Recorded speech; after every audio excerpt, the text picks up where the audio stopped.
আম খেতে পছন্দ করেন না এমন মানুষ খুঁজে পাওয়া কঠিন। সারা দেশে আমের প্রধান যোগানদাতা জেলা হচ্ছে রাজশাহী, তাই তো এই জেলাকে বলা হয় আমের শহর। দেশের চাহিদা মেটানোর পাশাপাশি বিদেশেও রপ্তানি হচ্ছে আম। এদিকে আম চাষিদের ধারণা গত বছরের চেয়ে এবছর আমের বাণিজ্য আরো ভালো হবে। রাজশাহীর প্রতিনিধি এম এ মামুনের তথ্য ছবিতে রুমি প্রভার টেক্সট রিপোর্ট।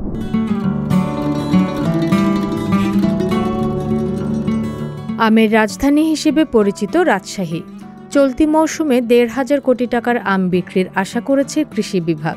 বৃহস্পতিবার থেকে রাজশাহীতে আম নামানো শুরু হয়েছে। বাজারে পাওয়া যাবে গুটি জাতের আম।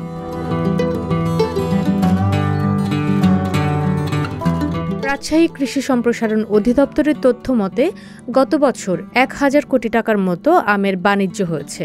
চলতি মৌসুমে ১,৫০০ কোটি টাকা ছাড়িয়ে যাবে। আমাদের আমের ব্যাপক ফলন হয়েছে। আমরা নিশ্চিন্ত যদি বাজারটা ভালো পাই তাহলে আমরা সাকসেস হব। এই বছর আপনার আমরুপালি গাছ আছে আমার প্রায় ১৩,০০০, ওখানে অনুমানিক কাছে ২,০০০ মন পাবো। আর বড় আমের গাছ আছে প্রায় ২,০০০ মতন, ওখানে প্রায় ৩ থেকে ৩,৫০০ মন আম পাবো।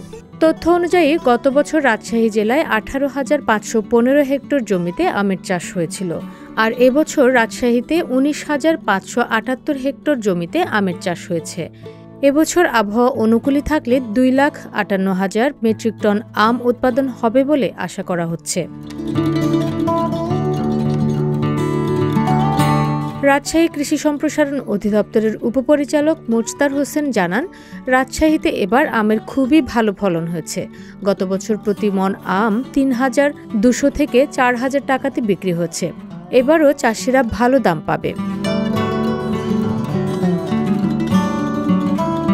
এ বিষয়ে রাজশাহী জেলা প্রশাসক শামীম আহমেদ জানান, বাজারে পরিপক্ক ও নিরাপদ আম নিশ্চিত করতে প্রতিবছর তারিখ নির্ধারণ করা হয়। এবারও সংশ্লিষ্ট সবার মতামতের ভিত্তিতে তারিখ ঠিক করা হয়েছে। আর চাষিরাও যেন ক্ষতিগ্রস্ত না হয় সে লক্ষ্যে প্রশাসন কাজ করছে। মাঠ পর্যায়ে তদারকি থাকবে। রুমি প্রভা, সংবাদ প্রকাশ।